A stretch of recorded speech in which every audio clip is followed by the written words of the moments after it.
Okay, class. I'm still in the classroom and I thought I'd just pull out my computer. I happen to have it with me today and knock out the re-recording.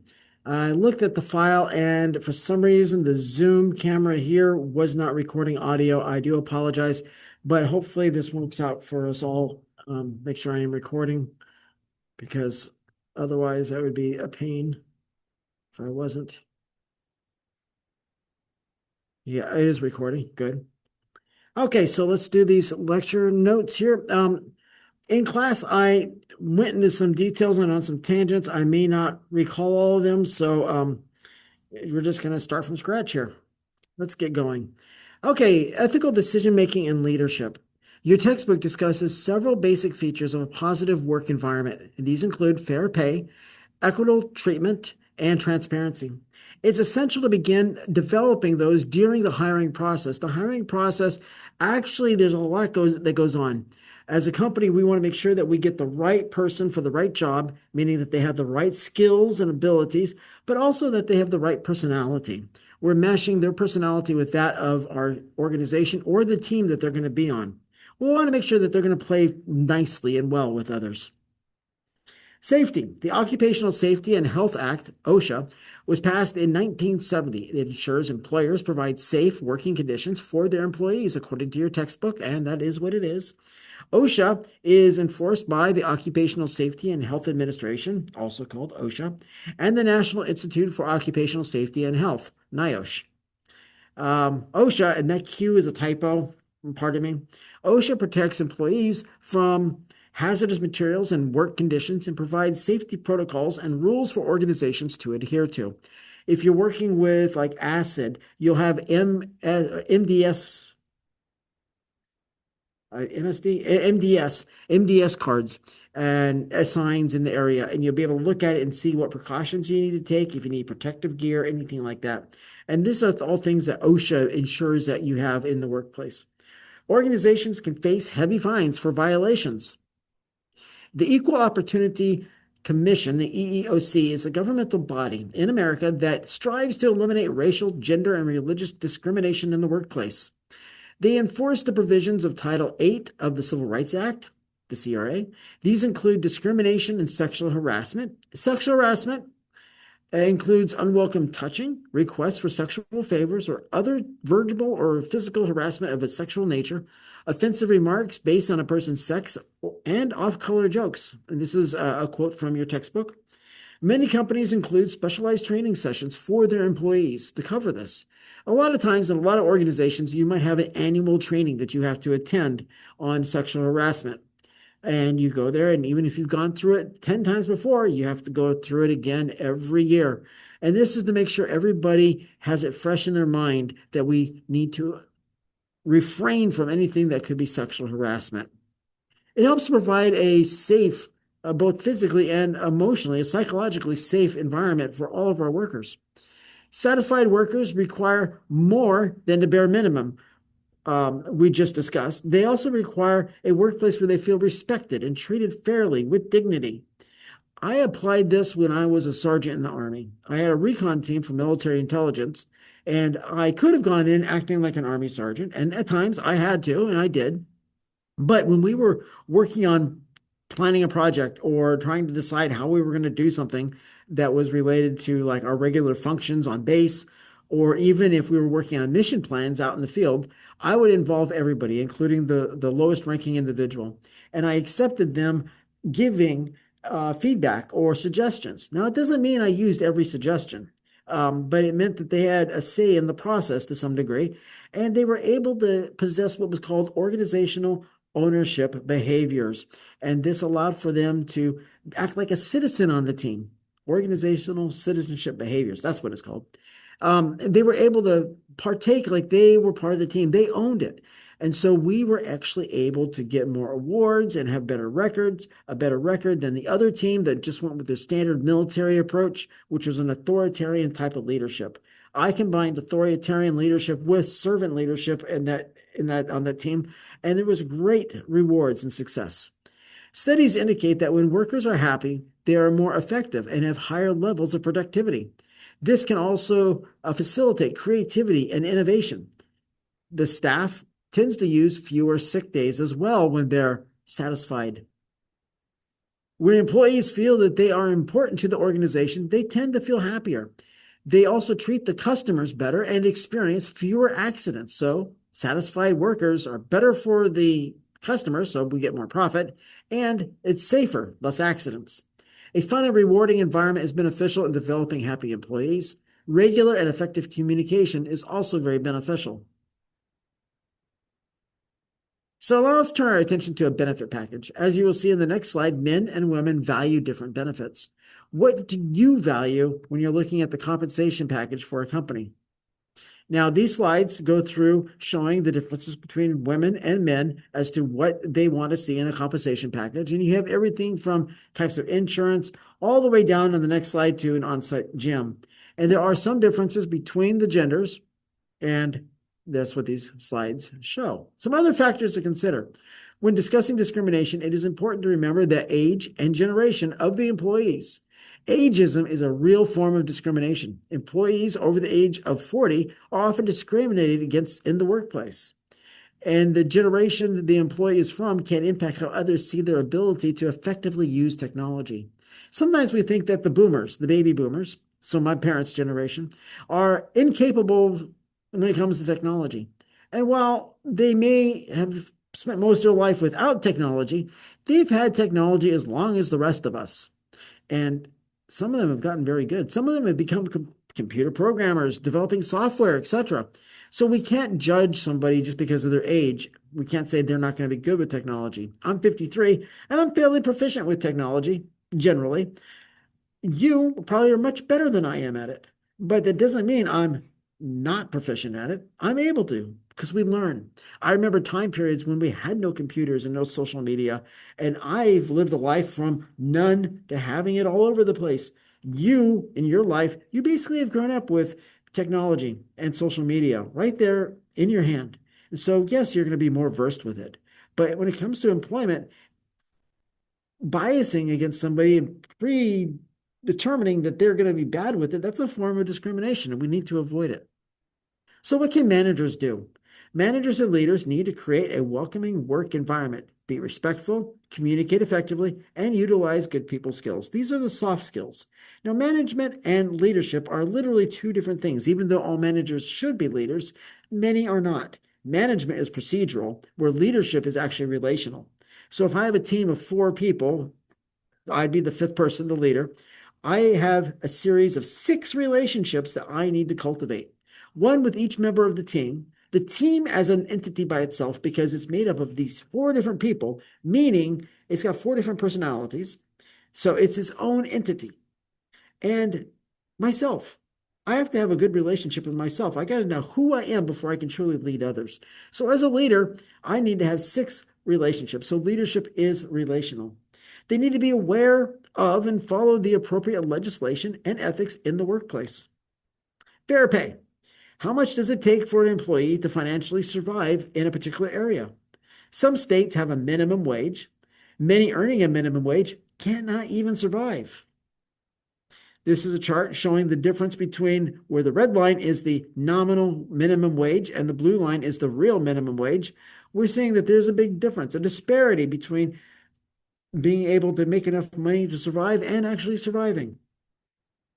These states, this shows the states, and as of 2017, what the minimum wage is in these different states. Now, the minimum wage tends to be increased from time to time for cost of living, but to understand how it's calculated is quite interesting.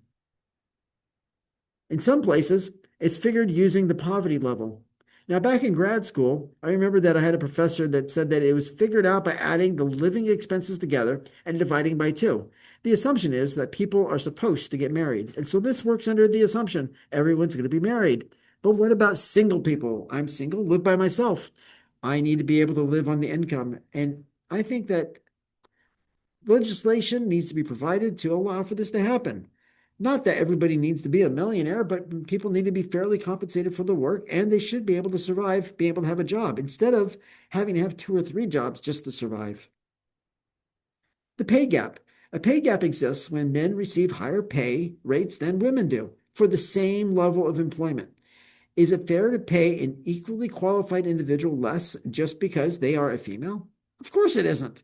But this happens every day around the world. Even in other Western nations, this pay gap does exist. According to the Equal Pay Act of 1963, this is illegal. But in many organizations, they use loopholes to get around this, according to your textbook. They can include altering job titles. This is to get around the wording of the law. So basically, a woman will get hired for the same position as a man, but the company changes her title so that it appears to be a different job. That way, they can pay her less. New legislation has been introduced to combat this loophole, but so far all attempts have failed to get them passed. Does this reveal a bias among the politicians? I think it does. The discrimination continues throughout a person's entire career. When a new employer interviews a job candidate, they usually ask about what they did at their last job. But this is something that sets the candidate up to receive discrimination. Also, if I am interviewing you and I call your organization, your prior organization, and I want to find out how you were as an employee, if I were to say, yes, this is so and so, and you have this individual that used to be employed there, what can you tell me about their performance? That is actually a good way to go about it. I'm not biasing the question. But if I say, did you have any performance issues with this individual? Now I'm setting that question up. Already I'm loading it negative up front. So I'm more likely to get a negative answer back. And so if I suspect somebody of having a bad attitude and I talk to their employer, if I bias the question, I might get the results I want. Therefore, I can discriminate against them. Got to be careful with that. Can ethics help solve the pay gap?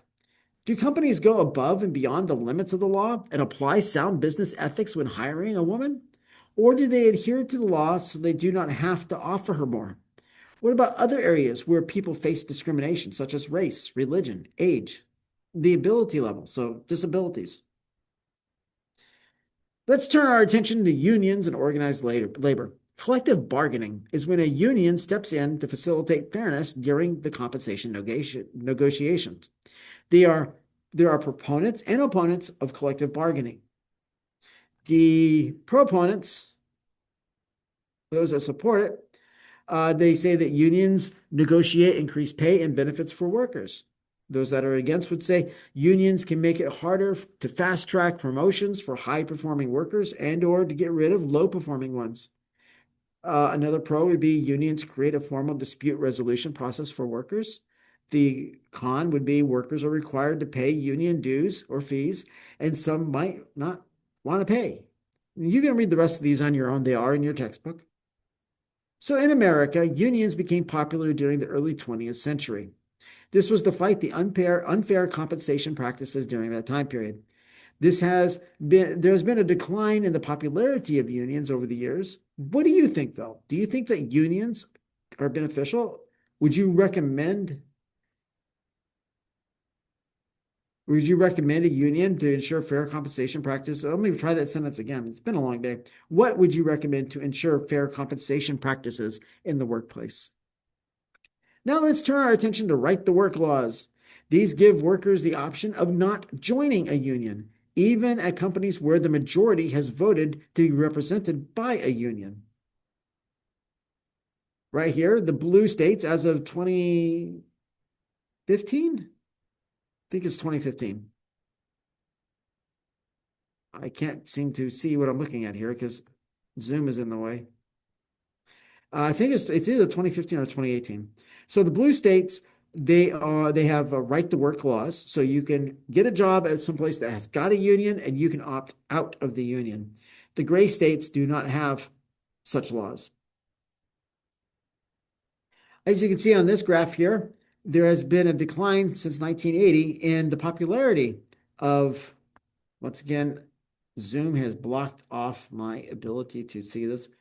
Percentage of workers who are, okay, those that are active in unions has really dropped down since 1980. Co-determination. This is a workplace concept that goes beyond unionization to embrace shared governance in which managers and workers cooperate in decision-making, and workers have the right to participate on the board of directors of their company. This practice is more common in European countries. So basically, you would have all the employees, and somebody could be elected from the employees to become a board member. This actually gives a voice, much like we vote people to go to Congress and the Senate. We vote them in there to be a voice for us. So here in this company, a person, a worker, would be voted to be on the board of directors. They would be involved in making decisions. They would represent the employees' voice. This right here shows unionization as a percentage in the workforce in 8 industrialized nations. We see here that the percent of the workforce in the US is 12, whereas in Sweden, it is 82. Now, in class, I pointed out how Sweden is a socialistic government, and that doesn't mean it's communistic. Socialism is not communism. You cannot conflate the two together. There are 5 types of socialism. One is very communistic. One is very capitalistic. They're on a spectrum. And then, of course, you have the other 3 right in the middle. And so Sweden is a capitalistic form of socialism. And they got a robust economy. You can own businesses. The tax rates are a little higher. And from what I've seen, it typically in a lot of these countries is about 26%. And when you look at taxation in America, that is not that much of an increase. But you do get a lot back for it in that particular context of a nation. Let's look at productivity and unionization. Critics claim that the unions limit the workers' productivity. But here on this, as of this chart of 2015, we can see by country again, productivity in 8 industrialized nations. And so really, let's go to Sweden. Where's Sweden at? Is Sweden on here? Okay, no. The UK was higher on the last chart than this one, and their score isn't that far different from the US. You look at 100.8 versus 108.87. And so there is some fluctuation in there, but not, I mean, that's 8 points. That is actually fairly significant. But I mean, the critics, they do base their criticism on some things that could be valid. But at the end of the day, you got to weigh the pros and the cons. Is it more beneficial to have a union that protects workers' rights? Or is it better for workers to have to stand up for themselves? In some contexts, it's one answer, in others, it's the different response. Now let's look at managerial compensation. Uh, is it fair? To evaluate this question, we need to consider the pay ratio between senior leaders and employees. Now, how many more times is the CEO's pay when it's compared to that of a regular employee? Your textbook notes that in America, CEOs typically earn 300 times what the regular employees make. And so if you're making $10 an hour, you multiply that by 300, the CEO is making 3,000 times more. Or what, 300 times more, which would be if you're making $10 an hour, the CEO is making $3,000 an hour. They do have more responsibility and more stress, but is it fair? There's a CEO, and I don't remember his name. He's in Japan, and he is one of the least paid CEOs on the world. He rejects receiving the ginormous compensation package that a CEO is traditionally offered, and he opts to have that difference. So he takes, instead of maybe, let's just say $1 million a year, I'm just throwing a number out there. He says, I'll take $100,000 a year and take the other 900,000 and let's distribute that among the employees. Let's increase their wages. Now, that isn't a leader who's really taken an ethical stance. He's going above and beyond the legislation. Workplace privacy. In many organizations, about 48%, they use electronic surveillance to monitor their employees. So you work there, but you're being spied on at the same time. They even use programs to monitor email, internet usage, and work done on computers. They know when an employee has not been doing their job for a long time period. Approximately 30% of the employees terminated in one study had electronic surveillance used to collect information for their termination. The Electronic Communications Privacy Act of 1986, the ECPA, does not cover all the ways organizations use to monitor their employees. The loophole is that the laws grant organizations the right to conduct surveillance for legitimate business reasons, according to your textbook. Many companies use this loophole to spy on their staff. So basically they say, oh, we just need to maintain security on our property. Now, a loophole here is that A computer can electronically monitor its employees if they give their consent. So you go, you get the job, you're doing the hiring paperwork, you sign the consent form. Now you've allowed for them to legally spy on you. The law also makes a distinction between monitoring the employee's work and actual data. You can protect data without monitoring the employee's work. The greatest loophole of all, the legal system has made a distinction between a company monitoring its property, which does include computers, and monitoring employees. This means a company can claim it is monitoring its property while monitoring the staff. We're just monitoring our property. We want good security. And in the process, you're looking at the staff. I've worked in security and worked in the control rooms where the cameras and everything's at, the screens. You could have a manager of a department come down and ask, can you pull up such and such a camera? I want to check on something. And in reality, what they're doing is they're looking at their employees to see who's goofing off. Now, this could be seen as a form of privacy violation or spying, but it does happen. So I want you to know it definitely does happen. Organizations need to monitor their property for security reasons, but when do they cross that ethical line, that boundary? Some states have passed legislation that exceeds the federal law, which is permissible. You just can't do less than the federal law. Let's look now at drug testing.